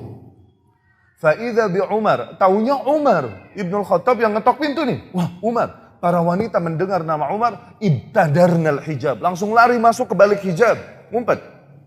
Oke? Umar pun masuk kepada Rasul sallallahu alaihi wasallam dan Rasul sedang tertawa. Umar bertanya, adhakallahu sinnaka ya Rasulullah, semoga Allah membuat gigi-gigimu tertawa ya Rasul. Mimma tadhak, kenapa kau tertawa? Ajibtu min haula'in niswah, aku nih ajib ngelihat tuh harim-harim, ngelihat para wanita, kata Rasul. Yas'alnani ya ta'ala aswatuhunna, mereka berbutan nanya kepadaku. Suaranya kenceng-kencengan, teriak-teriakan. Falamma qila Umarun bil bab ibtadarnal hijab. Pas dikata ada Umar di pintu, mereka kabur semua masuk hijab, ketakutan. Umar marah. Dia berteriak, dia berkata kepada Rasul, innaka ahaqqu man yahabna ya Rasulullah. Sesungguhnya engkau lebih berhak untuk disegani oleh mereka ya Rasul. Mereka enggak boleh begitu harusnya kepadamu. Umar pun berteriak kepada wanita yang berada di balik hijab. Ya aduwati anfusihin, wahai para musuh-musuh diri sendiri. Atahibnani wala tahibna Rasulullah. Apakah kalian segan kepadaku dan berani kurang ajar kepada Rasul? Yakni ngangkat suara di depan Rasul boleh nggak? Nggak boleh, cuman harim-harim udah. Women is a women. Nggak bisa kita paksain lempeng, patah. Tapi digosok-gosok dimanja banget juga, dia nambah bengkok terus patah ke dalam. Serba salah. Jadi jangan dimanjain juga. Ya, dipaksain lempeng juga jangan, cuman jangan terlalu dimanjakan. Ntar dia bengkok, nambah patah ke dalam. Berabe. Oke? Itu namanya maju kena, mundur kena. Ala kulli hal, para wanita tersebut berkata, "Na'am, innaka afadh wa aghlaz." Iya, kau lebih galak, lebih tegas daripada Rasul sallallahu alaihi wasallam. Rasul pun melihat kelakuan wanita ini tertawa dan berkata, "Ihin Ibnul Khattab, walladzi nafsi biyadih." Demi zat yang jiwaku berada di tangannya. Syuf, Rasul bersumpah. Rasul ini enggak pernah dusta, enggak perlu sumpah. Cuman dia bersumpah dalam beberapa kasus untuk menekankan betapa benar perkara. Walladzi nafsi biyadih, demi zat yang jiwaku berada di tangannya. Okay? "Lau salaka syaitanun fajjan wa anta fihi la salaka fajjan ghaira fajjik wa tarakahu lak." Apabila syaitan berjalan di sebuah jalan, kemudian dia temukan engkau berada di jalan itu ya Umar, dia cari jalan yang lain dan dia biarkan jalan itu untukmu. Lihat, bahkan syaitan pun lari darinya. Haibah Umar radhiyallahu anhu. Bisyaratun Nabi sallallahu alaihi wasallam bisyahada wa bil jannah. Nabi pun memberinya kabar gembira, ya, tentang kesyahidan dia dan dijaminnya dia surga, termasuk asyarah mubasyirin bil jannah. Kemudian juga ketika Nabi sallallahu alaihi wasallam bersama Abu Bakar, Umar, Utsman naik Uhud, fartajafal Uhud. Uhud pun bergetar dan Nabi pun menginjaknya dan berkata, "Utsbut ya Uhud, diam ya Uhud. Innama 'alaika nabi, sesungguhnya di atasmu adalah seorang nabi. Wasiddiq, dan seorang siddiq, yakni Abu Bakar, wasyahidan, dan dua orang yang syahid, Umar dan Utsman, berarti nanti mati syahid." Ya, wa ma yantiqu 'anil hawa in huwa illa wahyu yuha. Kemudian juga diriwayatkan Imam Tirmidzi dan Hakim rahimahullah dengan dari Anas ibnu Malik radhiyallahu anhu bahwasanya Nabi sallallahu alaihi wasallam berkata, "Dakhaltul jannah fa idza ana biqasrin min dhahab." Aku masuk surga, tahu-tahu aku di hadapan sebuah istana yang terbuat dari emas. Faqultu liman hadza? Kemudian aku bertanya, punya siapa nih istana? Kemudian dikatakan kepadaku, oh ini lisyab min Quraisy, ini punya seorang pemuda dari Quraisy. Fadhanantu annahu li, oh aku menyangka, oh ini istana punya aku nih maksudnya. Aku Rasul berkata. Di sanad lain, Rasul SAW di hadapan istana itu, fa'idha jariyah, dan ada seorang bidadari tatawadda, lagi berwudu di situ. Aku pun bertanya kepadanya, punya siapa nih istana? Nijaria berkata, punya seorang pemuda dari Quraisy. Aku kira itu aku. Oh ini punya aku di sini. Siapa tuh pemuda dari Quraisy? Ini istana punyanya Umar ibnul Khattab radhiyallahu anhu. Oh punya Umar. Kemudian dia bertanya, waman anti, dan siapa engkau? Aku adalah bidadarinya nanti di surga, jariyahnya, budaknya nanti di surga. Fatadzakartu ghiratak ya Umar. Aku pun ingat cemburunya engkau ya Umar. Thumma wallaitu mudbiron. Aku pun buang muka, nggak mau ngelihat. Aku ingat cemburumu ya Umar. Umar mendengar hal ini pun menangis terharu dan dia berkata, ya Rasulullah, a'alaika aghar, ya Rasulullah, masa aku cemburu darimu ya Rasul? Ya, sedihnya dia bukan karena kabar dia dapat surga, bukan. Sedihnya dia adalah betapa dia yakin akan dirinya bahwa ambil seluruhnya milikku ya Rasul. Kalau kau inginkan ambil, aku ambil. Apalagi cuman budakku, bidadariku. A'alaika aghar ya Rasulullah. Dari kaukah aku cemburu ya Rasul? Ya, cinta. Ya. Dan khilafahnya apabila kita ceritakan panjang. Khilafah Umar ibn Khattab. Dia sebagai pendamping Abu Bakar Siddiq radhiyallahu anhu khilafahnya. Kemudian khilafah dia sendiri yang terkenal dengan keadilan dan kerahmatan yang luar biasa. Zuhud dan tawaduknya yang luar biasa. Dan rekor-rekor penaklukan negeri-negeri kafir di tangannya. Ya. Perang-perang Yarmuk dan Qadisiyah. Yarmuk, kaum muslimin bergerak menyerang, bertemu dengan pasukan Romawi di Syam. Oke, ketika itu Romawi menyiapkan pasukan terbesar di dalam sejarah. 250.000 pasukan. 250.000. Oke. Waktu itu masih masanya Abu Bakar Siddiq radhiyallahu anhu.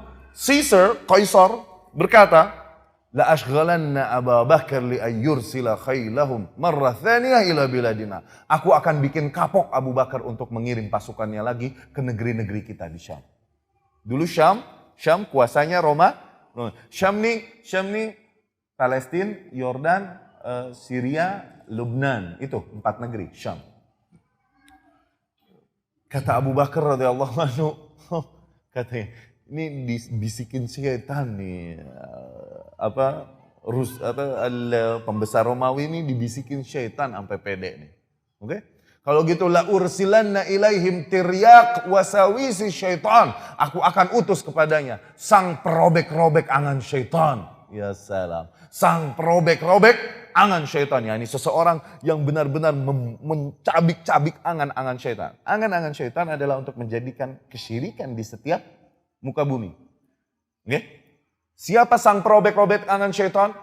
Khalid ibn Walid dengan pasukannya. Khalid dengan pasukannya yang selalu saja dapat menaklukkan negeri-negeri kafir sehingga sulit didirikan kesyirikan di tanah-tanah yang ditaklukkannya. Ya, aku akan utus padanya sang perobek-robek angan syaitan. Khalid ibn Walid. Datang Khalid, total jumlah kaum muslimin bersama Abu Ubaidah ibn Jarrah. Lihat lagi kisah ini di sirah Abu Ubaidah ibn Jarrah.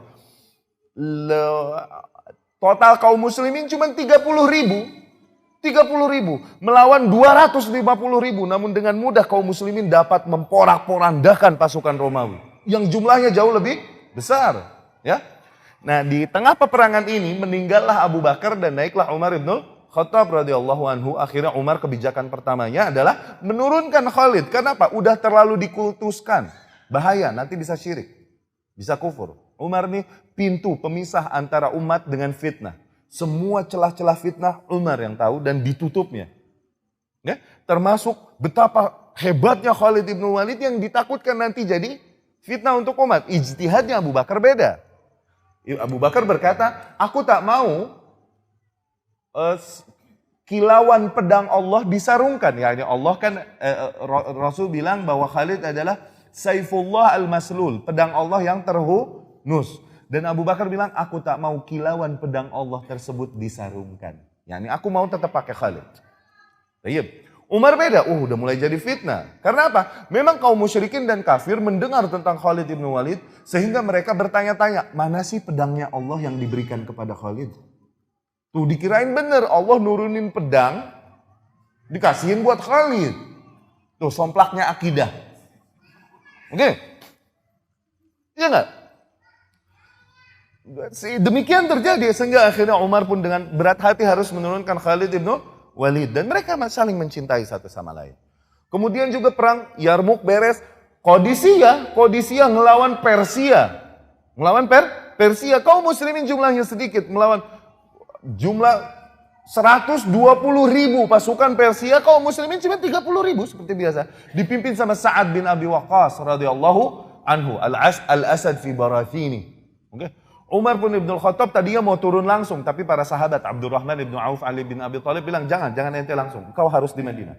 Utus seseorang, akhirnya yang diutus Sa'ad bin Abi Waqqas. Waktu itu Sa'ad bin Abi Waqqas memimpin pasukan di atas tandu sambil tengkurap. Karena waktu itu kena penyakit ambeien. Sambil tengkurap dia ngeliat pasukan. Sambil nahan sakit. Radhiyallahu anhu. Dan menang kaum muslimin. Tiap hari Umar ibn Khattab menunggu kabar di luar Madinah. Menunggu kabar dari pasukan Qadisiyah di Persia. Gimana kabar pasukanku di sana. Tiap hari menunggu kabar di situ dia. Oke? Sehingga ketika menang, Sa'ad bin Abi Waqqas mengutus seseorang untuk membawa kabar kepada Umar. Dan ini orang qadarullah belum tahu Umar yang mana. Larilah nih orang dengan segera dengan ontanya ke Madinah. Umar di situ, di luar kota Madinah, dia lagi menunggu. Tahunya seseorang datang dengan onta dari arah Persia, dari arah sana. Kemudian dia, ya Abdullah, dari mana? Wahai hamba Allah, dari mana? Dia sambil buru-buru bilang, aku dari Qadisiyah. Hah, dari Qadisiyah? Gimana kaum muslimin di mana? Ya ini kaum muslimin di sana gimana? Kaum muslimin di sana udah menang, alhamdulillah. Kata nih orang sambil buru-buru. Tunggu, kabarkan aku, ceritakan aku dulu. Aneh buru-buru mau ketemu Umar. Umar pun mengejar nih onta. Ini onta buru-buru ke masjid. Sampai masjid dia bertanya, mana Umar ibn Khattab? Oh nggak ada, tadi ada di luar Madinah lagi menunggu kabar dari Qadisiyah. Ente nggak ketemu? Enggak, sini. Iya, tahu-tahu nih Umar lari menghampiri mereka yang lagi berkumpul di masjid melihat utusan dari Qadisiyah. Ketika Umar mendatangi mereka, mereka pun memberi salam. Assalamualaikum ya Amirul Mu'minin. Waalaikumsalam. Oh nih, yang tadi di depan. Lima ma akhbartani, kenapa kau tak katakan padaku bahwa kau Umar? Kata Umar, la alaik, sudah gak apa-apa. Gimana? Zuhud dan tawadhu'nya yang luar biasa. Bahkan dia yang datang ke Palestina langsung ketika telah ditaklukkan semua kota di Syam oleh kaum muslimin. Dan Palestina enggan memberikan kunci kota Palestina kecuali langsung kepada Umar ibn Khattab radhiyallahu anhu. Sa'ad bin Abi Waqqas bingung. Madinah ke Palestina jauh. Akhirnya Sa'ad pun menulis surat kepada Umar. Mereka maunya memberikan langsung kepadamu ya Amirul Mu'minin. Kepada Umar. Akhirnya Umar pun dari Madinah datang ke Palestina. dengan keagungan yang luar biasa, namun dengan cara tawadhu yang luar biasa. Keagungannya di sisi Allah dan Rasulnya Sallallahu Alaihi Wasallam. Dia datang cuman 1 ekor unta dengan 1 orang budak, ganti-gantian. Sekian kilo naik, sekian kilo naik, sekian kilo naik. Dan ketika masuk kota Palestina, giliran Umar yang lagi bawa onta dan budaknya yang naik. Oke. Akhirnya Umar pun sampai sumur di sana, dia duduk di situ, kemudian mencabut sendalnya yang udah lecet-lecet dekil, padang pasir, Madinah ke Syam nih. Dia cuci kakinya. Ya, akhirnya si Abu Ubaidah ibn Jarrah dengar bahwa Umar telah datang. Dia lari menghampiri, taunya Umarnya lagi begitu. Ya Amirul Mukminin, aku nggak mau mereka melihatmu dalam keadaan ini. Ya, ini takutnya diremehkan. Harusnya kau dalam kondisi yang agung bagaimana? Umar pun berkata, menegaskan konsepnya, manhajnya dan akidahnya. Lihat. Ya lau yaqulhu ghairuk ya Aba Ubaidah. Andai saja yang berkata begitu bukan engkau wahai Abu Ubaidah. Ya Aba Ubaidah, wahai Abu Ubaidah. Inna qaumun a'azzana Allahu bil Islam. Kita adalah kaum yang Allah muliakan dan agungkan dengan Islam. Falamma btaghaina al-izzah min ghairil Islam, dan ketika kita menginginkan kemuliaan, keagungan dari selain Islam, adzallana Allah, maka Allah akan kembali menghinakan kita. Ya, manhaj yang kuat. Demikian, keagungan, kemuliaan akan kembali kepada kita ketika kita kembali kepada syariat Islam, tauhid, akidah. Musuh-musuh akan gentar melawan kita kalau kita kembali ke syariat Islam. Bukan mengikuti gaya musuh. Dengan pergerakan-pergerakan, pengumpulan suara dan lain-lain. Jangan. Justru dengan itu kita akan nyungsep lagi. Kembali ke syariat Islam, kembali ke akidah, kembali ke wala dan bara. Itu yang akan bikin kita menang. Bukan ngikut gaya mereka. Nanti ketika kita kembali kepada Islam, pada akidah, pada manhaj yang sahih, maka tipu daya dan makar musuh seperti apapun gak bakalan mempan untuk kita. Intasbiru wa tattaqu la yadurrukum kaiduhum syai'an. Apabila kalian bersabar di atas jalan yang lurus ini dan bertakwa dengan baik, maka niscaya tipu daya mereka seperti apapun tidak akan berefek padamu. Ya. Bukan dengan kemudian ikut gaya-gaya mereka yang merupakan gaya-gaya kafiri yang tidak diajarkan di dalam syariat Islam. Hanya demi melawan mereka. La. Dengan itu kita nambah nyungsep. Ya.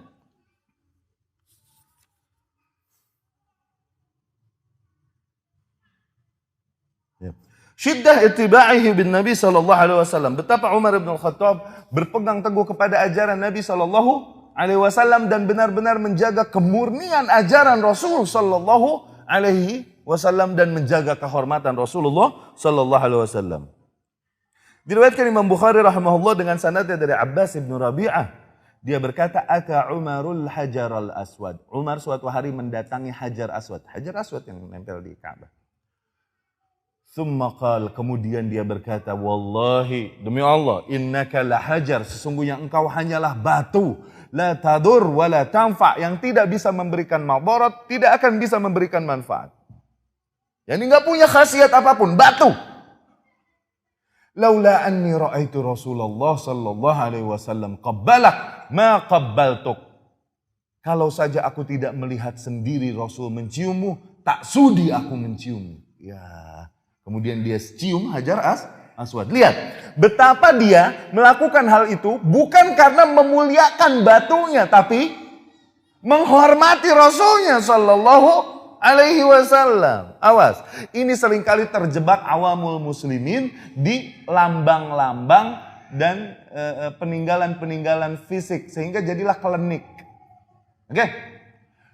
Pohon yang Nabi sallallahu alaihi wasallam membaiat di situ Ridwan. Umar mendengar para kaum muslimin sholat berebutan di situ, pengen dekat pohon itu. Kenapa? Nabi di situ waktu membaiat Ridwan, pengen mencari berkah Nabi SAW. Umar melihat hal itu, akhirnya dia perintahkan tebang tuh pohon, ditebang. Wasilah-wasilah syirik dibikin mati sama Umar. Kebayang nggak tuh pohon kalau ada di sini? Disembah, bro. Lihat, wasilah-wasilah syirik ditutup habis sama Umar. Kuburan-kuburan, tempat-tempat yang dulu. Begitupun Hajar Aswad. Batu. Nggak sudi aku menciummu. Tapi karena aku mencintai Rasul dan mau mengikuti Rasul, aku melihat Rasul menciummu. Nah, ini bentuk cintaku kepada Rasul. Di mana aku mengedepankan ajaran Rasul daripada akalku yang mengatakan, sungguh kau hanyalah batu yang tak ada artinya. Tuh Hajar Aswad kalau ada di Bandung, disembah. Kebayang nggak? Wa naqatallahi wa suqiyaha fakadzabuhu fa'aqaruha. Tahu kasus itu? Kita nabi yang ada pada mereka minta mukjizat. Oke? Kaum-kaum terdahulu minta mukjizat. Akhirnya dikeluarkanlah onta dari bukit batu, dari gunung batu, nongol onta. Dipesankan oleh nabi yang ada, Syuaib kalau nggak salah. Ini ontanya Allah, pelihara dengan baik. Ontanya Allah pelihara dengan baik. Tapi bangsa itu saking kurang ajarnya, oke? Nabinya didustai, ini onta bukannya dipelihara dengan baik, yang ada malah disembelih. Kurang ajar kan? Kebayang nggak kalau tuh onta begitu nongolnya di kita? Nggak disembelih. Disembah. Dengan pola pikir kita. Iya gak? Yang mengkultuskan, yang mengkeramatkan gaya pola pikir bangsa kita. Ya, ma'azallah.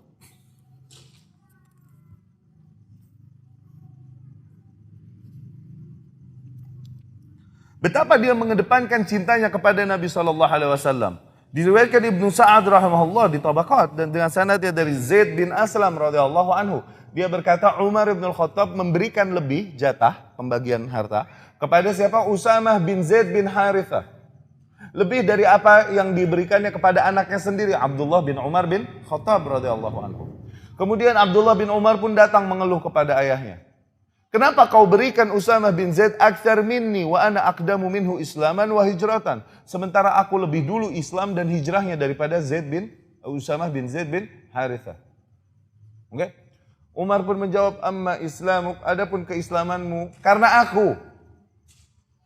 Begitupun hijrahmu yang duluan bukan karena kau mau hijrah, karena aku yang membawamu. Gak usah kau banggakan amalanmu itu. Karena aku itu. Baik. Namun Usama Zaid bin Harithah ayahnya lebih dicintai Rasul SAW daripada diriku. Ahabbu ila Rasul minni.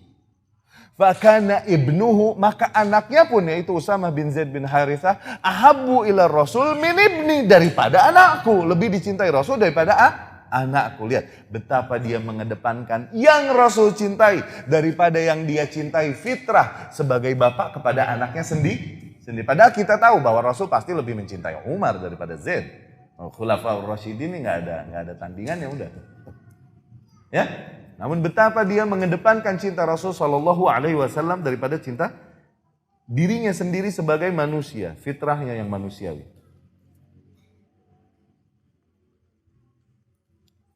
Dari Sa'ib ibnu Yazid radhiyallahu anhu diriwayatkan Imam Bukhari, "Bainama ana waqif fi masjidin Nabi sallallahu alaihi wasallam, fahasabani rajulun bihasah." Suatu hari aku lagi duduk santai di masjid Nabi, tahu-tahu ada seseorang melemparku dengan kerikil. Aku pun berbalik, fa idza Umar, taunya Umar yang nyambit. Fa asyara ilayya, kemudian dia memberi isyarat sini. Aku pun menghampirinya. Labbaik ya Amirul Mukminin. Kata, "I'tini bihadzaini ar-rajulaini 'inda qabri Nabi sallallahu alaihi wasallam." Kau bawa aku dua orang itu yang berada di kuburan Nabi sallallahu alaihi wasallam. Ada dua orang asing, ngomongnya kencang suaranya dekat kuburan Rasul sallallahu alaihi wasallam. Kau bawa tuh dua orang kepadaku. Dibawalah dua orang ini kepada Umar bin Khattab. Umar berkata kepada mereka, "Min aina antuma?" Dari mana kalian? "Min at-Taif." Dari Taif. Oh. "Lau alimtu annakum min ahlil Madinah la auja'tukuma darban." Andai saja aku tahu kau adalah penduduk Madinah, niscaya aku akan pukul engkau, aku akan cambuk engkau. "Atarfa'ani aswatukuma 'inda Rasulillah sallallahu alaihi wasallam." Apakah kalian mengangkat suara kalian dekat Rasul sallallahu alaihi wasallam padahal Rasul sudah mati dan sudah dikubur? Betapa dia menjaga adabnya kepada Rasul sallallahu alaihi wasallam. Gimana enggak? Dulu turun ayat itu, ya ayyuhalladzina amanu la tarfa'u aswatakum fawqa sautin nabi. Jangan kalian angkat suara kalian lebih keras daripada suara Nabi, nggih? Wala tajharu lahu bil qaul, dan janganlah kalian berbicara lantang kepadanya seperti kalian berbicara satu sama lain. Antahbata a'malukum, bisa jadi hancur seluruh amalan, pengorbanan, sumbangsi kalian kepada Islam hanya karena kurang ajar kepada Nabi itu. Dan kalian tak sadar. Turun ayat ini kepada Abu Bakar dan Umar yang berkeras-keras suaranya di hadapan Rasul sallallahu alaihi wasallam. Teguran ini turun kepada mereka berdua. Ibnu Abi Mulaikah berkata, kadal khayrani ayyahlaka, hampir saja the best umat, dua orang itu hancur dan celaka gara-gara kekeliruan yang mereka lakukan, mengangkat suara di depan Rasul sallallahu alaihi wasallam. Ya. Tayyib. Terakhir ikhwani rahimakumullah, wafat Umar bin Al-Khattab radhiyallahu anhu. Ya. Diriwayatkan oleh Imam Bukhari rahimahullah dan Imam Tabrani rahimahullah, juga Ibnu Sa'ad di Tabaqat Al-Kubra, ya. Dengan sanadnya dari Zuhri, dari Ibnu Abbas radhiyallahu anhum dan lain-lain. Kisah tentang kronologis bagaimana Umar bin Al-Khattab terbunuh. Ya, riwayat ini saling melengkapi satu sama lain. Umar mana'as sabi an yadkhulal Madinah idza talam. Dia melarang budak-budak rampasan perang untuk masuk ke Madinah kalau udah baligh, udah mimpi. Ya, ini kan Persia, Irak ditaklukkan. Banyak rampasan perang yang jadi budakan. Nah, jangan sampai budak-budak ini masuk ke dalam Madinah. Takutnya ada yang dendam ntar mencelakakan kaum muslimin di dalam Madinah. Nah, begitu. Tapi kalau masih kecil, masih bocah, nggak apa-apa. Kalau udah baligh, jangan dibawa masuk Madinah orang-orang rampasan perang tersebut. Baik. Mughirah ibn Syu'bah minta izin sama Umar ibn Khattab. Ana indi ghulam, aku punya seorang budak. Haddad naqash. Najar, aku punya seorang budak, dia pandai besi. Dia jago memahat dan juga jago kayu. Tukang kayu yang handal. Aku minta izin padamu untuk membawa dia masuk ke dalam Madinah. Liyantafi'a bihil muslimun. Agar kaum muslimin dapat memanfaatkan skillnya yang luar biasa ini. Oh begitu. Akhirnya diberikan pengecualian oleh Umar. Masuklah nih budak. Nih budak namanya Abu Lu'lu'ah. Oke. Mughirah bin Syu'bah borobahu bimiyah dirham hawali. Dia menuntut bayaran 100 dirham dari Abu Lu'lu'ah. Yani dikasih tempat, diizinin masuk Madinah dan dibiarkan kerja dan menjadikan penghasilan. Tapi bayar kepadaku 100 dirham sebulan. Oke? Fair. Oke, setuju. Mulailah dia bekerja. Nggak lama dia merasa berat tuntutannya. Mughirah nih 100 dirham terlalu berat untukku. Dia mendatangi Umar ibn Al-Khattab mengeluhkan hal itu. Syaka syiddatal kharaj. Dia mengeluhkan bayaran pajak yang mahal ini. Bayaran dia harus bayar kepada Mughirah yang mahal ini. Ketika dia mengeluhkan hal tersebut kepada Umar ibn Al-Khattab, Umar ibn Al-Khattab berkata kepadanya, "Waihak, ahsin ila maulak." Ini celaka kau, bodoh kau. Ya, bersabarlah dan berbuat baiklah kepada tuanmu, yakni Mughirah ibn Syu'bah. Dan di dalam niat Umar, nanti dia yukallim Mughirah, dia mau ngomong sama Mughirah, liyukhafif, untuk mengurangilah, jangan 100 dirham lah, kasihan dia. Niat Umar nih. Tapi dia berkata kepada nih orang, ya'mur bil ma'ruf wa yanha 'anil munkar. Karena apa? Mengeluhkan dan melawan kepada tuan, itu sebagaimana rakyat mengeluhkan dan melawan pemimpin. Gak boleh. Kufur. Ya, gak boleh. Ahsin ila maulak, berbuat baiklah, yakni bersabar dan layani tuanmu dengan baik. Ini orang digituin, Abu Lu'lu'ah marah gak terima dan dia berkata, wasa'an nasa kullahum adluk ghairi. Keadilanmu meliputi seluruh orang di Madinah kecuali aku. Yani aku tidak kau berikan keadilan. Dia marah. Akhirnya pergilah dia. Abmara liqatli, dia dendam dan begitu panas dan niat membunuh Umar ibn Khattab. Emang dari awal dia benci dan dendam, kenapa? Kaumnya Persia ditaklukkan oleh Umar. Fastana'a khinjaran dza ra'sain. Akhirnya dia membuat sebuah pisau bermata dua. Tsumma sam. Kemudian dikasih racun. Ayo. Suatu hari Umar memanggilnya. Oh iya, si Abu Lu'lu'ah dipanggil. Mungkin ada proyek untuk dia, mau dikasih kepada Abu Lu'lu'ah oleh Umar. Umar baik, radhiyallahu anhu. Alam uhaddath annaka tastati' an tasna' rahan tathanu bihi ar-rih. Bukankah aku dapat kabar atau pernah dibilangin bahwasanya kau bisa membuat rahan. Rahan nih batu gilingan besar yang biasa untuk menggiling gandum, oke? Biasanya dibawanya sama wanita. Gilingan kecilnya tuh wanita, diulek rahan. Atau kalau besar pakai keledai. Oke? Batu besar untuk menggiling gandum. Nah wanita nih pada berat ketika mereka mesti ngulek gandum. Karena mau bikin roti itu mesti dari gandumnya dulu diproses. Begitu. Aku dengar kau bisa membuat ulekan begitu yang digerakkan dengan angin. Kata Umar begitu. Nanya kepada nih Abu Lu'lu'ah. Abu Lu'lu'ah menjawab dengan muka yang masam. La asna'anna laka rahan yatahaddatsu bihan nas. Aku akan buatkan bagimu raha begitu yang akan dibicarakan oleh manusia semuanya. Sambil mukanya asam dan pergi.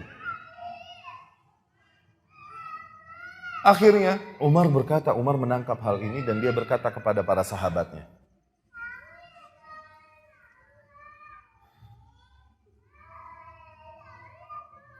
Umar berkata kepada para sahabatnya, budak itu telah mengancamku. Yani Umar tahu, ini dia lagi mengancam Umar nih.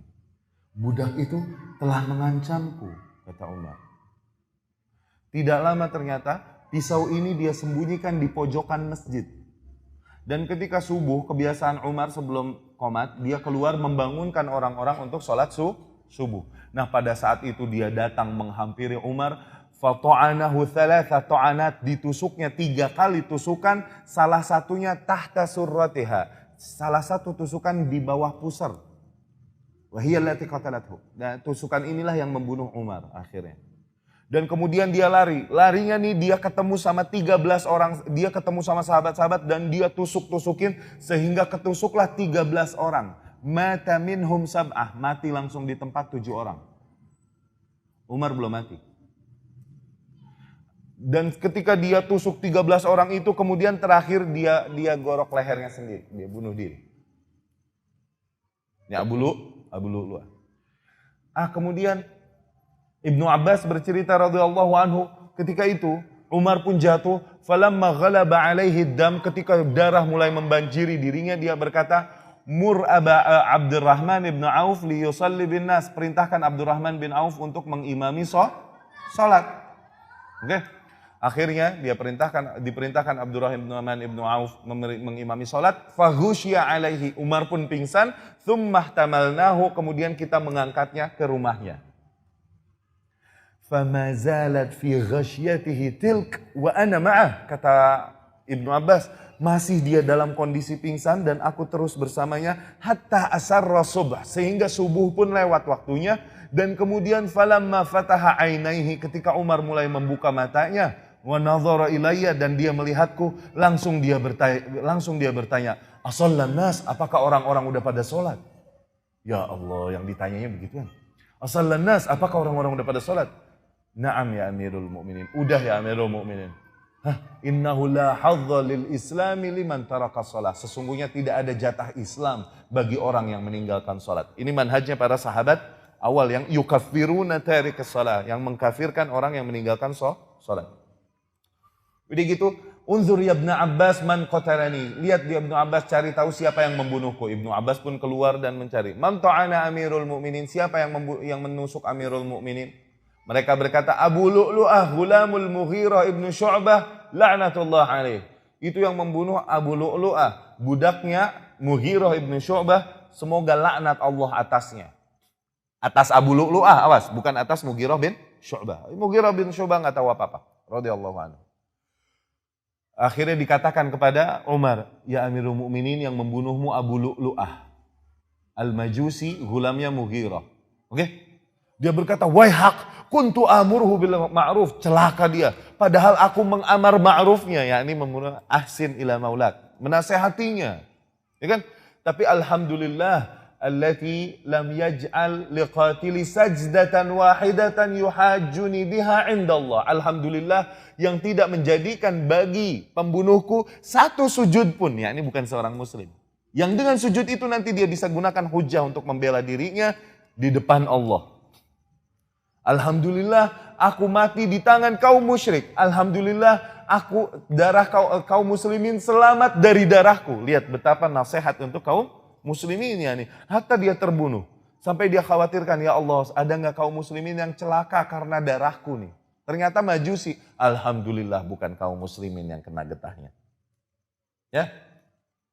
Sehingga akhirnya Umar ibn al-Khattab pun minta izin pada Ummul Mukminin Aisyah untuk dikubur bersama dua sahabatnya, Rasul dan Abu Bakar Siddiq radhiyallahu anhu. Kemudian datanglah dokter memberinya minum nabidh, jus anggur. Ternyata pas diminum keluar lewat lehernya. Diberi minum susu keluar lewat bawah pusernya dan bilang innaka mayyit, sesungguhnya enggak lama lagi kau meninggal.